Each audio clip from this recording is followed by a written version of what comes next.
చూడండి, మనం ఒక రోజున సమాధిలో ఉన్నప్పుడు ఆయన కడబుర ఒకల మొరగితే మనము అక్షయత వలె మనం మార్పు పొందాలన్నా, ఒకవేళ సజీవులుగా ఉన్నప్పుడు కనుక యేసు ప్రభు వస్తే ఈ శరీరం మహిమ శరీరం వలె మారాలి అన్నా, మార్పు పొంది ఆయన ఎదుర్కోవాలన్నా, గమనించండి, మనము సంపూర్ణంగా మార్పు పొందాలి.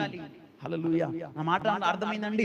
మనం మార్పు పొంది ప్రభు సన్నిధిలో మనం సీతాకొక చిలుక వలె ఆ యొక్క మనం మార్పు పొందితే మనం ఆ రీతిగా మనం మారతాం.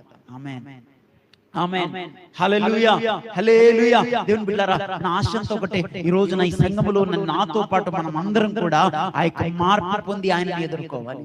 కడబూర మ్రోగినప్పుడు యేసయ్య వచ్చినప్పుడు మనం అందరం మార్పు పొందాలి, మహిమ శరీరాన్ని ధరించుకోవాలి, ప్రభు రాకడలో ఎత్తపడాలి.